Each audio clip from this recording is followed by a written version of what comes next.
All right, what I have here is a review opportunity for you in looking at all of the lesson or the daily quizzes that we took. So I'm going to go through this and review how we did them. So 8.1 was dealing with quadratic functions in factored form.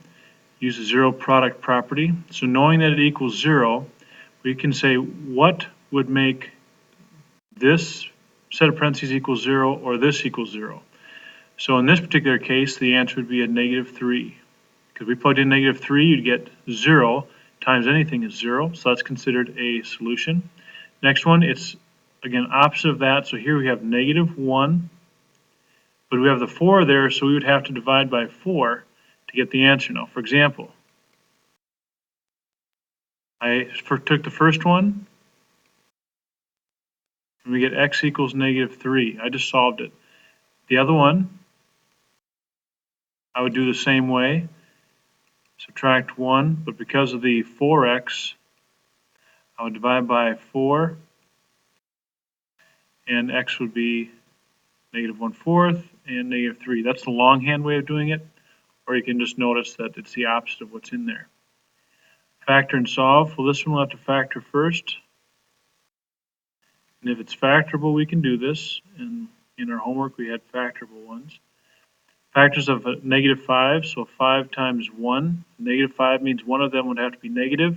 You want a +4 when you put them together, so you'd have a +5 and a -1. So if that's the case, then your solutions are a 1 and -5. Find the x-intercepts, the vertex, and the y-intercepts of each graph, okay, or each equation. So first of all, if we factor, we can find the x-intercepts. 7 and 1 are the factors of 7, and that means they're both positive to give you a +8.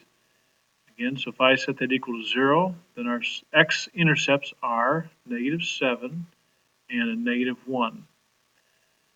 What's the vertex? Well, the vertex we would have to find, well, let's do C first because we deal with intercepts. So to find the x-intercept, y equals 0. To find the y-intercept, x equals 0. So if we plug in a 0 for x, we get 0 squared plus 8 times 0 plus 7, and that will give us 7.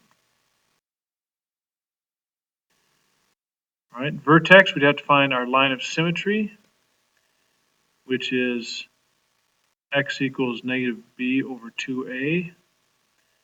So in this problem right here, a is 1, b is 8, and c is 7. So we would have x equals the opposite of b over 2 times a, which is -8 over 2 or -4. Now that's the x of the vertex, so -4. To find the y, we take that value and plug it into the equation and get y equals -4 quantity squared, very important, plus 8 times -4 plus 7. And y will equal then 16 minus 32 plus 7, which is equal to a -16 plus 7, which is equal to -9. And that's our vertex. I think for 8.1 this was crossed out because we didn't cover vertex till the next couple lessons. And that's the daily quiz for 8.1. Lesson 8.2, daily quiz, has us find the line of symmetry. So again, if you do it by hand, we'd have this information. So A is equal to 1, B is equal to 6, and C is equal to 12. So the line of symmetry is opposite of B over 2 times A gives you -3. We plug that in then and get y equals -3 squared plus 6 times negative 3 plus 12 equals 9 minus 18 plus 12. And that will give us negative 9 plus 12, which is 3. So our vertex is, excuse me, oops, I did that too fast. Sorry about that. This is the answer for 1. The equation for the line of symmetry is x equals negative 3. That's what it is. The coordinates of the vertex would be found by taking negative 3 for x, plugging it in, and we get 3 out. That's the vertex. Line of symmetry, this is the line, x equals negative 3. That is the line of symmetry. The vertex is negative 3, 3, so that's what it looks like on the graph. The domain and range, we said domain and range for typical parabola. The domain is all reals, which means this one's out, this one's out. And the range is, if it's a is positive, in this case a is positive, it's a 1. So then we would say it has a range of x is greater than or equal to, y is greater than or equal to our y value of the vertex. Y value of the vertex is 3, so greater than or equal to, A is right. Okay, equation for the line of symmetry. Again, first things first, A is 1, B is negative 6, and C is 5. So line of symmetry is x equals opposite of B, which is, I'll just do this to show the work, or 2 times A. So 6 over 2, which is 3. So it is x equals 3. Line of symmetry should always be written as an equation. The vertex is a coordinate where the line of symmetry is the x value. We plug 3 in for that equation, and we get y equals 3 squared minus 6 times 3 plus 5. So that's 9 minus 18 plus 5.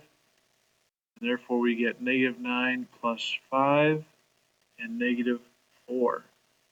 So that's the y value of the vertex. Is it a max or a min? If our number in front of x squared, in other words our a, if it's positive, that means it opens upward, which makes the vertex a minimum. Factor the equation to find the x-intercepts. If we factor it,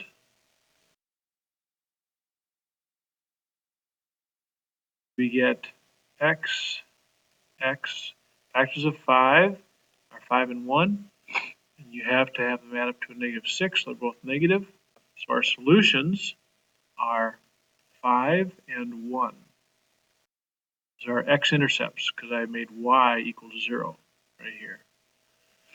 To find the y-intercept, plug an x in for 0, and you get y equals 0 squared minus 6 times 0 plus 5.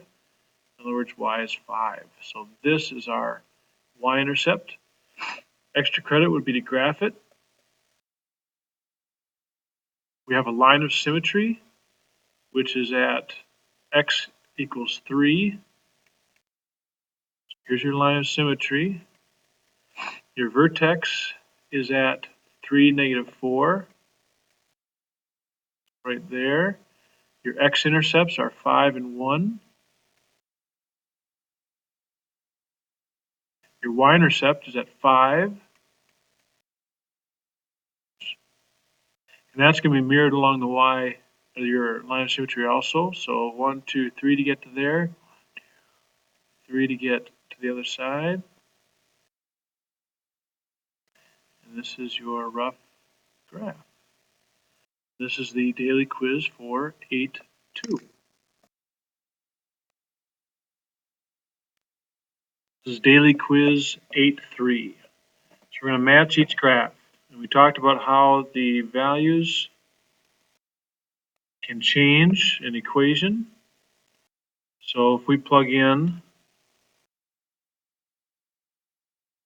look at the first one, we have a 2 in front of the x squared. That's going to make it narrower. It's positive, so it opens upward, which means A and D are not an option. So it opens upward and it's narrower, so that's C.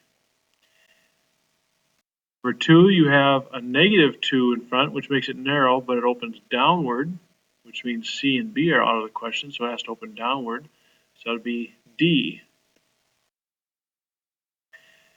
X squared is a parent function. There's nothing in front of it. Nothing's changed it, so it's going up, and it's not narrower or wider. So that would be B. Notice that C was already taken, and it was narrower. And that's because of the 2 in front for number 1.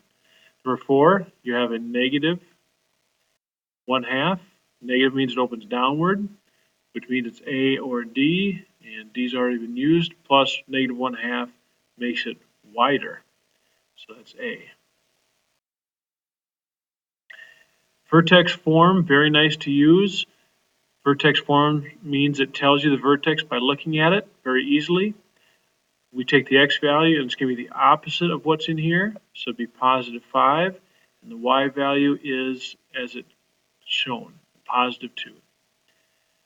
Find the y-intercept. Well, to find y-intercept, it means x equals 0. So if you plug a 0 in there, take it times 5, and add 11 to it, we will get 5 times negative 1 squared plus 11. Negative 1 squared is 1. 5 times 1 is 5, plus 11. 16 is your answer. And this ends daily quiz for 8-3.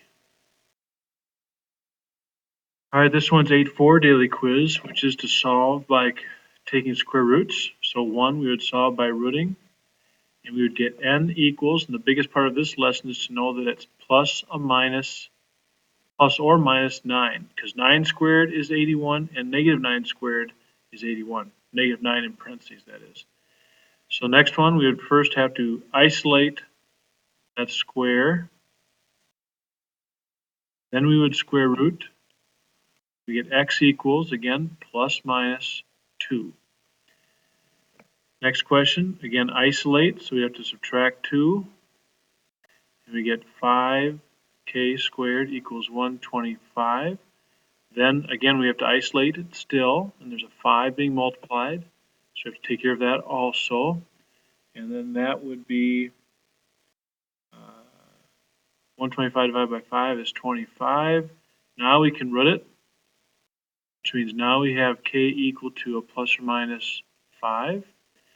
Now notice it's x plus 5, but it's quantity squared, which means we can root it right now, because it's in the parentheses being squared, which means we will get x plus 5 without parentheses and without the square because the root canceled it. That will equal a plus or minus 7. Now we want to solve for x, so we will now subtract 5.